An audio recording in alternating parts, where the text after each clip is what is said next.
We spend our entire working lives obsessed with a single fear: running out of money. But what if the greatest risk isn't running out of dollars, but running out of time and energy while we still have dollars left? We become expert savers, diligently accumulating wealth for a future self who might be too tired, too slow, or too unwell to truly enjoy it. That disconnect, the huge gap between your wealth and your capacity to convert it into joy, that's the real tragedy. This whole philosophy comes into sharp focus in the book Die with Zero by Bill Perkins. He forces us to confront the uncomfortable truth. Life is finite, and experiences are perishable. This summary isn't about teaching you to spend recklessly. It's about giving you the permission to spend intentionally, bringing clarity and peace to your life, money decisions. Let's begin to optimize not just our bank accounts, but our actual lives. Chapter 1. Optimize your life. You know, the most expensive thing you own isn't your house or your car. It's a concept.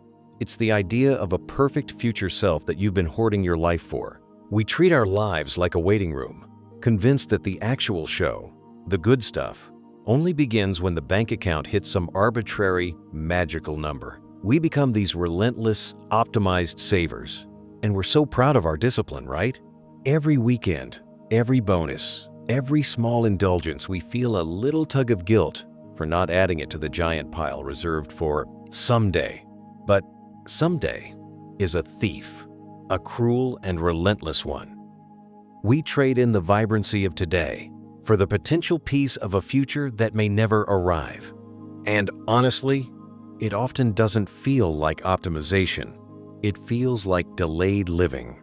We have all these beautiful, perishable assets: our health, our time, our energy, and we keep them locked away in storage, waiting for the perfect moment to use them. The truth is, when we look at the whole arc of a human life, we reach peak earnings, maybe in our 50 seconds or 60 seconds. But we reach peak energy, peak physical and mental curiosity, peak resilience far earlier. The years when a rough hostel room or a 20-hour train ride is an adventure, not an ordeal, those years don't come back. You can afford the luxury safari at 75, but do you have the physical juice to genuinely experience it? Can you handle the jet lag and the early morning climb with the same wonder you could have at 35? The money is there, but the capacity is gone. That, right there, is the greatest loss of optimization.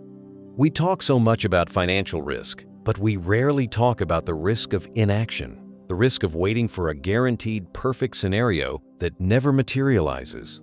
You might think you're being responsible by deferring that trip, that passion project, that semester abroad, or that big memory-making experience. But in reality, you're just making an interest-free, non-refundable loan to your older, less energetic self. That version of you doesn't need more money to be comfortable. They need less regret. It's not about being reckless. Not at all. It's about being deliberate. It's about taking inventory of what you have right now, your time, your health, your money, and consciously deciding which asset is currently in surplus and which is in short supply. For most people in their prime, it's not money that's the bottleneck. It's the physical, irreplaceable time and energy required to turn that money into a meaningful memory.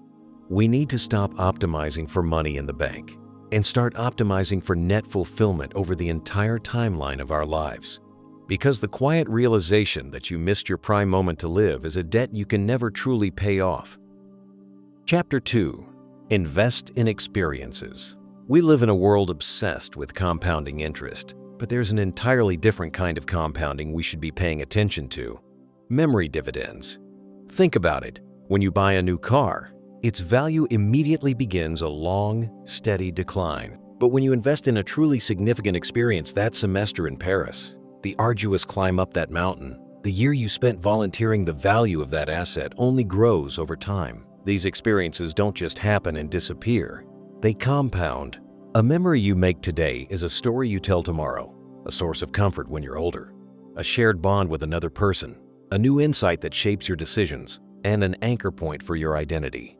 It's the ultimate non-depreciating asset. The feeling of that one trip, decades later, isn't just the memory of the trip itself. It's the feeling of being young and full of possibility, magnified by the distance of time. That's a huge return on investment that no stock market can promise. The problem is, we often confuse genuine experiences with expensive possessions. We buy the watch or the bigger TV, hoping the feeling it gives us will last. But the rush of new ownership is brief, a temporary spike that quickly fades into the background noise of life. It becomes wallpaper. An experience, however, becomes part of your internal architecture. It changes your emotional landscape. And here's a subtle truth. The experiences that generate the biggest, longest, lasting memory dividends are rarely the perfectly polished, pre-packaged ones. They're usually the ones with a little friction. The moments that tested you, the times you got lost, the meals that went wrong, the language barrier you struggled through. Those imperfections are the grit that allows the memory to stick and resonate. They create a story you actually want to tell. We also need to remember the concept of the diminishing return of stuff. Your first car was huge. Your 10th car is just another car. Your first international trip was life-altering. Your 10th annual beach trip might just be comfortable. But the first time you invest in an experience that genuinely pushes your boundaries, expands your perspective, or forges an unbreakable connection with someone you love, that return never diminishes. In fact, it's often better in the retelling than it was in the moment. The stress fades, and the sheer joy remains. It's one of the few things in life where the retrospective valuation is almost always higher than the real-time cost. Stop paying so much attention to optimizing taxes and start optimizing your memory bank. It's the only one you truly get to keep. Chapter 3. Why die with zero? The phrase "die with zero" can sound provocative, maybe even a little irresponsible, especially to people who grew up believing that the ultimate measure of success is the size of the estate you leave behind. It conjures images of reckless spending and a lack of foresight. But the philosophy isn't about destitution. It's about maximized life utility. It's the intentional, precise spending down of your reserves so that your assets and your capacity to enjoy them intersect perfectly at the end. We spend decades obsessed with risk mitigation. We save for the black swan event, the potential health crisis, the catastrophic market crash. And that's necessary, of course. But this focus often blinds us to a simpler, more common risk: the risk of oversaving. The risk of sacrificing the known joys of your prime years for an uncertain and potentially diminished future. We're so afraid of running out of money that we end up running out of life while we still have money left. That is the true financial failure. Think about the classic, almost tragically common scenario. The person who retires with a large, comfortable nest egg, only to immediately face a health complication that drastically reduces their mobility or energy. Suddenly, all those planned adventure trips are replaced by doctor appointments and quiet evenings. They achieved the financial goal, but missed the temporal window. The money is there, but the capacity to convert it into joy has vanished. What was the point of all that saving, all that sacrifice, all that deferred living? It became a beautiful, meticulously built cage. The idea of dying with a certain amount left over is essentially a bet you're making against yourself. You're betting that a future version of you, one who is likely older, slower, and potentially less engaged, will get more value out of that money than the present version of you. And that's a terrible bet. The money you spend making a memory with your grandkids now, while you can still run around with them, is exponentially more valuable than that same dollar sitting in an account that transfers to them later when they are grown and you are gone. The ultimate goal isn't just to be wealthy, it's to be wealthy at the right time. It's about being deliberate with your time, money, trade-offs. It requires a hard look at your own mortality, not in a morbid way, but in a deeply grounding, clarifying one. It forces you to ask, if I only have X number of healthy years left, is holding onto this surplus cash right now giving me more utility than spending it on a profoundly moving experience? When you frame it as a question of utility, not morality, the answer becomes surprisingly clear. You realize that sometimes the most responsible thing you can do is consciously, deliberately, and joyfully spend. Chapter 4. How to spend your money without actually hitting zero before you die. The biggest fear people have when they hear "die with zero" is that they'll miscalculate the formula and end up broke in their late 80s. That's a valid fear, because while we talk about maximizing utility, we absolutely have to honor the need for peace of mind. And peace of mind often means having a cushion. The goal isn't destitution, it's precision. So, how do you spend aggressively on life now without risking poverty later? You implement the safety net principle. This isn't about saving for an extravagant future. It's about locking away a calculated, reasonable amount that covers only your basic living expenses from your expected retirement age until your worst-case scenario maximum lifespan. It's the floor, not the ceiling. This safety net should be untouchable, invested conservatively, and its only job is to cover essentials: food, shelter, minimal health care. Once that number is secured and locked down and you can use longevity calculators and conservative assumptions to figure it out, the rest of your money becomes your fun spending budget. The money for travel, experiences, passion projects, and generous gifts. This separation is key to emotionally unburdening your spending. Most people spend their entire lives viewing their savings as one giant amorphous blob. Every dollar has the same emotional weight, the same air of solemn importance. But when you ring-fence that core safety net, the rest of your dollars are suddenly liberated. They lose their anxiety. They become pure instruments of joy and experience. It's a powerful psychological shift. And here's a realization that often comes as a surprise. The maximum financial risk you face actually happens relatively early in your career. That's when you have debt, high expenses, and low reserves. As you get older, your earnings typically peak, your core expenses decrease, and your net worth stabilizes. Your risk of permanent financial ruin actually begins to decrease as you approach retirement. Yet, our anxiety about money usually follows the opposite curve, spiking when we're most secure. What this framework does is invert that anxiety. You get to spend aggressively and joyfully in your prime years, knowing that the absolute worst-case scenario being a burden in your final years is already taken care of. You don't need a huge, lavish inheritance for your kids. You need the peace of knowing you won't need to ask them for money. That simple, secured floor gives you the freedom to build a rich, memory-filled life with the rest of your assets. It transforms spending from a guilty pleasure into a strategic, life-affirming act. Chapter 5. What about the kids? This is where the conversation usually hits its emotional friction point. When people think about die with zero, the immediate protective instinct is, but what about the children? We are wired, biologically and culturally, to sacrifice for the next generation, to leave them a legacy. And that feeling is profound and real, but we have to look closely at what kind of legacy we are truly leaving. Most people default to a monetary transfer, a large sum that lands in their children's laps often in their 50 seconds or 60 seconds, right when their children are already financially established, perhaps even already retired themselves. It's an inheritance given at the time of least utility. Think about the time in your child's life when a relatively modest amount of money could make the biggest, most impactful difference. It's not when they're 55 and just got a windfall from your estate.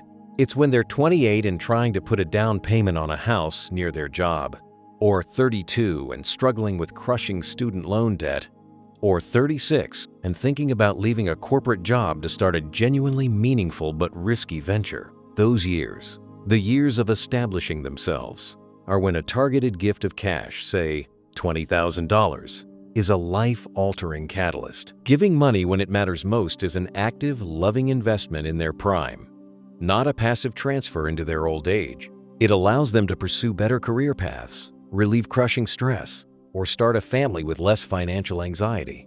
That money, given with intention and during a period of high financial friction, has an exponentially higher utility value for their entire life trajectory. And let's be honest about the other side of this. The gifts you give your children are not just financial. The memories you create with them, that family trip you took when they were teenagers, the wisdom you passed on during a shared experience, the simple time you invested that is the most powerful, non-taxable inheritance there is. It's the emotional infrastructure they carry forward. A well-timed, meaningful experience shared with you, the parent, is a gift that truly keeps on giving. compounding in peace and stability for decades. So, the question isn't whether to help your kids, it's when. Shifting the inheritance forward, giving those gifts during life, is a deliberate, loving choice. It means you get to see the benefit, you get to share the joy, and the money gets to do the maximum amount of good. And frankly, your children would almost certainly prefer the gift of your presence and energy in their prime years over a larger delayed payout that comes after you're gone. That is the real, emotionally intelligent optimization of family wealth. Chapter 6. Balance your life. We often talk about life balance in terms of work versus leisure, but in the context of money and time, the balance we really need to find is between earning capacity and enjoyment capacity. We spend the first half of our lives frantically boosting our earning capacity, often sacrificing sleep, health, relationships, and those precious peak energy years. We pour all the cement into the foundation, assuming the structure will build itself later. But this trade-off is often a one-way street. It's easy to ramp up earning capacity. It's almost impossible to recover lost enjoyment capacity. You can always earn another dollar, but you can never reclaim the hour you spent in that office, or the weekend you missed with your kids when they were still young enough to think you were the center of the universe. The balance isn't just about working less. It's about right-sizing your savings rate relative to your age and your goals. In your 20s and early 30s, a high savings rate makes a lot of sense because of the sheer power of compound interest. A dollar saved early is worth significantly more than a dollar saved later. But as you progress through your 40s and 50s, the return on saving that next dollar begins to diminish, while the cost of not spending it on life experiences or health maintenance becomes exponentially higher. Imagine being 52, finally having enough saved, but your knees are starting to complain, and the sheer weight of decades of high-stress work has left you perpetually exhausted. You have the money, but your emotional battery is running low. That is the imbalance we need to correct. We need to deliberately dial down the intensity of work and increase the intentionality of living, even while we are still earning. This requires a mental adjustment. Instead of asking, how much more money can I squeeze out of this year? We should be asking, how much more joy or peace can I buy with the next $10,000? And is that value greater than the stress required to earn it? That subtle shift in perspective from hoarding to utility is the core of balancing the equation. The most profound realization is that the perfect balance isn't a static point you reach. It's a constant, gentle calibration. It means having the courage to take the foot off the accelerator when your body or mind says stop, even if the promotion is just around the corner. It means recognizing that the most valuable asset you have isn't in your brokerage account. It's the limited, non-renewable window of time where your wealth, health, and curiosity all perfectly align. Don't wait for the mythical retirement finish line to finally balance your books. Do it now, in real time, one thoughtful choice at a time. Chapter 7. Start to time, bucket your life. We all intuitively understand that the future is finite, but we rarely translate that understanding into actionable spending or living choices. We tend to view our time as one endless, continuous river. The truth, however, is that life is best viewed as a series of distinct, irreplaceable time buckets. A time bucket isn't just a stretch of years. It's a period defined by a unique combination of health, disposable income, professional status, family situation, and energy levels. For instance, the young children bucket is a specific time, say, age 30 to 45, where you have peak mental engagement, decent income, but low disposable time, and your experiences must be kid-friendly. The early retirement bucket, perhaps 60 to 75, involves high financial freedom, moderate health, and immense freedom for long, complex travel. The crucial mistake we make is thinking that an experience missed in one bucket can simply be transferred to the next. It cannot.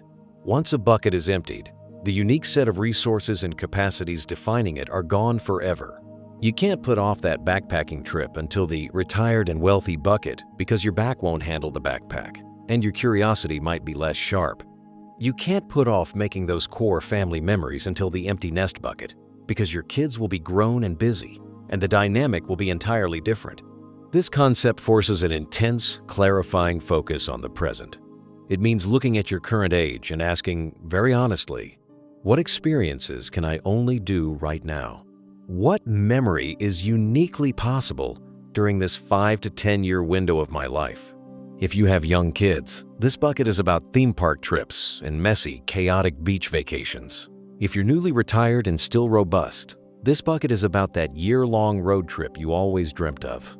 If you don't intentionally schedule and allocate money for the experiences that belong in your current bucket, you risk having that money leak over into the next one, where the memory yield will be much lower. It's like having a perfectly ripe piece of fruit and choosing to save it instead of eating it. You are literally letting the experience spoil. This realization should remove the guilt from spending on time-sensitive experiences. When you spend a little extra on a trip that perfectly fits your current time bucket, say, the demanding physical challenge in your late 30s, you aren't being frivolous. You're being strategically responsible. You are maximizing the utility of your non-renewable, perishable resources. You are simply ensuring the right experiences happen at the right time. Chapter 8. Know Your Peak.